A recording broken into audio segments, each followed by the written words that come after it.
Marta de Floriona bija slavena kurtizāne 19. gadsimta beigās Parīzē, un viņas mīļākie bija Francijas prezidenti, premjerministri un tā laika vadošie mākslinieki. Tomēr mūsdienās viņa vislabāk tiek atcerēta ar savu grazno Parīzes dzīvokli, kas tika atklāts 2010. gadā pēc gandrīz gadsimta ilgas neaizskartības. Pievienojieties man, kad mēs izpētīsim viņas dzīvi un viņas dzīvokļa noslēpumu. Sieviete, kura kādu dienu kļūs pazīstama kā Marta de Floriona, piedzima kā Matilda Eloīze Božirona 1864. gada 9. septembrī Parīzes pilsētā. Viņa bija vecākā Žana Božirona un Anrietes Eloīzes Barā meita. Viņas vecāki nebija īpaši turīgi, un Matilda jau pusaudzes gados tika apmācīta par izšuvēju.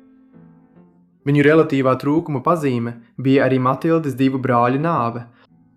Žils Luis Božirons un Žils Božirons nomira zīdaiņa vecumā. Vēl viena māsa, vārdā Anriete Žozefīne, nodzīvoja daudz ilgāk.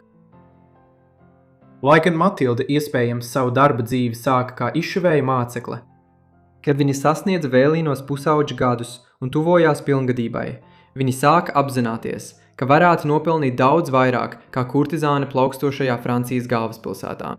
Toreiz kurtizāne bija sieviete, kura uzturēja attiecības ar dažādiem turīgiem klientiem, bieži vien no politiskajām, biznesa vai kultūras aprindām. 19. gadsimta otrajā pusē Parīzē strādāja daudz slavenas kurtizānes pilsētā, kas uzplauka kā pasaules kultūras galvaspilsēta un kuras tikumi bija brīvāki, salīdzinot ar gandrīz jebkuru citu tā laika pilsētu.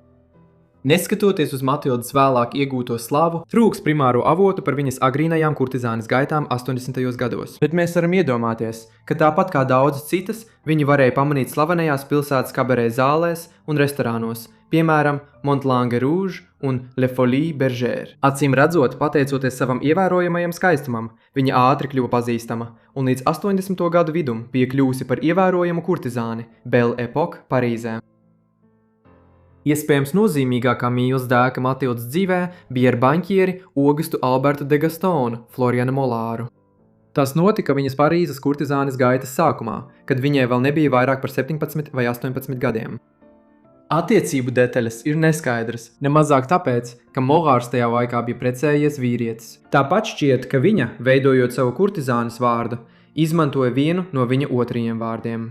Viņa kļuva pazīstama kā Marta de Floriona, un šis vārds saglabājās arī pēc viņa attiecību beigām. Viņiem šķiet bija arī 2 bērni kopā, lai gan šo 2 dēlu precīza tēva identitāte nav skaidra. Zēns vārdā Anri piedzima 1882. gadā, oktobrī, bet viņš nomira zīdaiņa vecumā, kad viņam bija tikai 3 mēneši. Nedaudz vairāk nekā gadu vēlāk, 1884. gada aprīlī, piedzima otrs dēls, kuru arī nosauca par Anri. Viņš nodzīvos ilgu mūžu, un kā viņas vienīgais dzīvais bērns, viņš vēlāk spēlēs lomu Martas stāstā. Var teikt, Martas slavenākās attiecības bija ar Žoržu Klemanso, viena no nozīmīgākajām personībām mūsdienu Francijas politikā. Viņš pirmo reizi iesaistījās politikā pēc Francijas 3. republikas izveides 1870. gados, un no turienes viņš pakāpeniski kāpa augšup, galu galā kļūstot par premjerministru 1906. gadā. Viņš ieņēma šo amatu līdz 1909. gadam, un pēc tam pildīja otro termiņu no 1917. līdz 1920. gadam, slaveni vadot Francijas delegāciju miera sarunās, kas izbeidza Pirmo pasaules karu. Lai gan Klemanso bija Francijas politikas priekšgalā, viņš bija arī izsmalcināts cilvēks, kurš uzskatīja Klodu Monē par tuvu draugu. Tādējādi viņš apgrozījās daudzās no tām pašām mākslas aprindām Belle Époque Parīzē, kuros darbojās arī Marta. Jāatzīst, ka šīs konkrētās attiecības ir diezgan maz dokumentētas, bet šķiet, ka tās notika vai nu neilgi pirms, vai neilgi pēc tam, kad Klemanso bija šķiektīries no savas pirmās un vienīgās sievas, Mērijas Plameres.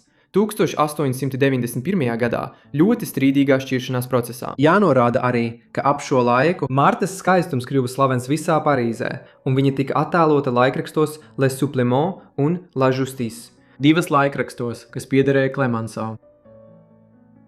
Varbūt Martas visaugstāk novērtētās attiecības mūsdienās ir tās, kuras viņa uzsāka 20. gadsimta sākumā, ar itāļu mākslinieku Giovanni Baldini. Baldini sākotnēji bija no Ferāras, Ziemeļitālijā, bet viņš bija pārcēlies uz Parīzi 1872. gadā, kad viņam bija 30. Tur viņš bija nostiprinājies kā ievērojams portreta mākslinieks un ainavists, un tā rezultātā Kad 1889. gadā notika Parīzes izstāde, Baldīni tika nominēts par komisāru, lai pārstāvētu Itāliju. Pēc tam viņš par savu lomu šajā saņēma goda leģiona ordeni. Nav pilnībā skaidrs, ka tieši viņš un Marta pirmo reizi satikās, bet mēs varam pieļaut, ka tas notika ap 1897. gadā, kad Baldīni glaznoja vienu no Martas citiem mīļākajiem – Roberu de Montesquieu portretu. Viņu attiecības kļuva nopietnākas 20. gadsimta sākumā, un tieši šajā laikā Baldīni uzgleznoja Martas portretu, kas nesen kļuvis par viņa slavenāko darbu. Acīm redzot, Baldīni pēc portreta pabeigšanas to uzdāvināja Martai, bet šķiet, ka par to neviens cits nezināja, un kā mēs redzēsim, tas tika atrasts tikai pirms dažiem gadiem viņas vecajā dzīvoklī Parīzē, un kopš tā laika tas ir atjaunojis interesi par Baldīni darbiem kopumā. Marta savas dzīves laikā bija iesaistījusies daudzās citās attiecībās ar ievērojamiem Parīzes un Francijas sabiedrības locekļiem. Viens no tiem bija Roberts de Montesquieu, ar kura starpniecību, kā jau minēts, viņa visticamāk iepazinās ar Baldīni 19. gadsimta 90. gadu beigās. Montesquieu bija estēts, kurš bija pazīstams ar savu novatorisko darbu simbolistu dzejā un kā mākslas kolekcionārs. Francijas sabiedrībā viņš bija pazīstams kā dandijs. Viņš bija slavens kā iedvesmas avots vienam tēlam Marcela Prusta meistardarba Zudušo laiku meklējot lapas pusēs. Un tiek uzskatīts, ka viņš bija arī daļa no Oskara Vailda iedvesmas titovaronim romānā Doriana Greja Ģīmetne, kas tika publicēts 1891. gadā, dažus gadus pirms Marta un Roberts uzsāka savas attiecības. Citi ievērojami vīrieši, ar kuriem viņai bija attiecības,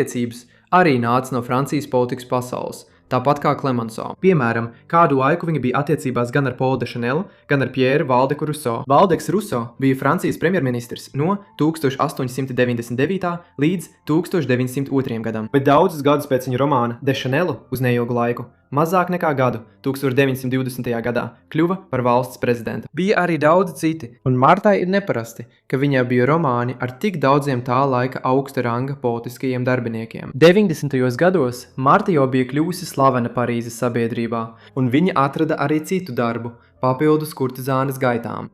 Piemēram, viņi faktiski bija pārstāvi jaunajiem modes namiem Bekofa Davida un Dožē un valkāja viņu kleitas, kad rādījās sabiedrībā Parīzē. Būtībā strādājot kā sava veida Belle Époque modele. Viņas atpazīstamais stils kļuva par ģērbšanu uz baltā vai atvērtās kleitās, tieši tāpat kā Baldīni viņu bija glaznojis. Un Parīzes sabiedrībā viņa bija pazīstama kā akāciju Venēra.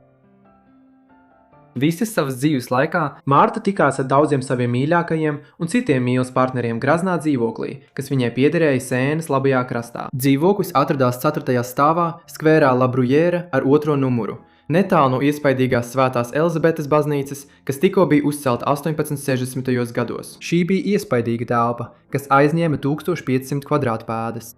Tieši šeit, sākot no 1890. gadiem, viņi uzņēma savus klientus un dažkārt viņas miesas sargiem nācās izraidīt nevaldāmus klientus. Viņa acīm redzot nepanesa muļķus, un 1903. gadā žurnālā L'An l'Indiscret tika raksturota kā tāda, kas spēja citēt ar vienu nicinošu lūpu kustību kastrēt vīrieti. Pieaugot viņas bagātībai un gadu pēc gada dzīvojot šeit, Marta grezni izdekorēja dzīvokli, bieži ar antīkām 18. gadsimta mēbelēm, kas izgatavotas Francijas vēsturē vecā režīma periodā pirms revolūcijas. Sienas bija rotātas ar zīmējumiem un glaznām, ko viņai bija sagādājuši daži no izcilākajiem Belle Époque glaznotājiem un māksliniekiem. Tostarp portrets, ko Giovanni Baldīni bija uzgleznojis. Zeltīti spoguļi, vērtīgas gobelēni un bagātīgi izšūti paklāji rotāja gan sienas, gan grīdas. Šī būtu bijusi ļoti grazna telpa, kurā ieiet pa 20. gadsimta sākumā. Bet, kā mēs redzēsim, vēl nesenākos laikos tā kļuva par vēl iespaidīgāku skatu. Galu galā Marta šeit nomira daudzus gadus vēlāk. Viņa jau sen bija zaudējusi savu reputāciju kā viena no Parīzes ievērojamākajām kurtizānēm, un sākot ar 1910. gadiem, viņa dzīvoja arvien klusāku dzīvi, atgriežoties pie sava dzimšanas vārda – Matilde de Bogerona. Viņas nāve iestājās 1939. gada 29. augustā, tikai dažas dienas pirms Otrā pasaules kara sākuma, tālu uz austrumiem Polijā. Toreiz viņai bija 74 gadi. Dīvainā kārtā tieši šis pats karš spēlēja svarīgu lomu, saglabājot viņas dzīvokli nākamajām paaudzēm. Kad viņa nomira 1939. gadā, Marta dzīvoja savā dzīvoklī skvērā La Bruyère kopā ar savu vienīgo izdzīvojušo bērnu Henri Bogeronu, kurš pats tajā laikā tuvojās savam 60. dzīves gadam. Viņš mantoja dzīvokli un turpināja tu dzīvot līdz pat 1968. gadam, kad pats nomira. Vēlākajos dzīves gados Andrija kļuva arvien noslēgtāks, un viņam nebija plaša apmeklētāja loka, tāpēc pēc viņa nāves dzīvoklī nekas īsti netika mainīts, un tā satura neizvāca. Patiesi, jo Andrija vēlējās atstāt to gandrīz tādu, kāds tas bija viņa mātes laikā.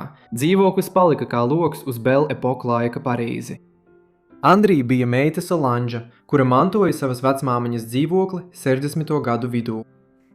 Tomēr paša Solanžas stāsts bija sarežģīts.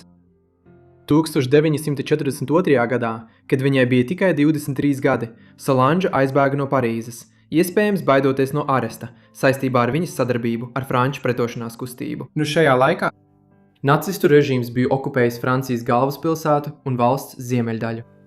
Viņa beigās pārcēlās uz Francijas dienvidiem, kurus nacisti mazāk stingri kontrolēja Vichy režīma dēļ.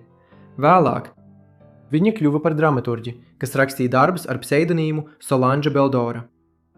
Viņa nekad neatgriezās Parīzē, un kad viņas tēvs nomira 1968. gadā, šķiet, ka viņai nebija nekādas intereses renovēt dzīvokli skvērā La Bruyère. Viņa maksāja par nelieliem uzturēšanas darbiem, bet tas būtībā tika atstāts tāds, kāds tas bija bijis gadu desmitiem. Martas de Floriones un viņas dzīvokļa stāsts ieguva jaunu pavērsienu 2010. gadā, kad nomira Solanža. Tikai tad, kad viņas testamenta izpildītāji uzzināja par dzīvokli un nokārtoja iespēju tajā ieiet, viņi saprata, kas tur bija paudzes neskarts gadu desmitiem. Martas de Floriones dzīvoklis būtībā bija kā laika kapsula, kas bija pilna ar glaznām, vēstulēm, spoguļiem, gobelēniem un citiem priekšmetiem no Belle Epoque laikmeta un starpkaru gadiem. Izsmalcināti izbāzeņi, tostarp izbāzts strauss, atradās līdzās senlaicīgām Mikija Peles lellēm, liecinot par Martas eklektisko gaumi. Nenoliedzami vispamanāmākais elements visā kolekcijā bija mīlestības vēsturu sērija, kas bija neparakstītas, bet tiek uzskatīts, ka tās bija no Giovanni Baldini, kā arī viņas portrets, ko gleznos Giovanni Baldini, gleznots vairāk nekā pirms gadsimta. Daudzi no priekšmetiem galu galā tika pārdoti izsolē nākamajos mēnešos. Vērtīgākais priekšmets bija Baldini portrets, kura eksistence mākslas pasaulē praktiski nebija zināma līdz 2010. gadam. Tas tika izlikts ar rezerves cenu 300 000 eiro, bet tika pārdots par vairāk nekā 2 miljoniem eiro. Rekords A.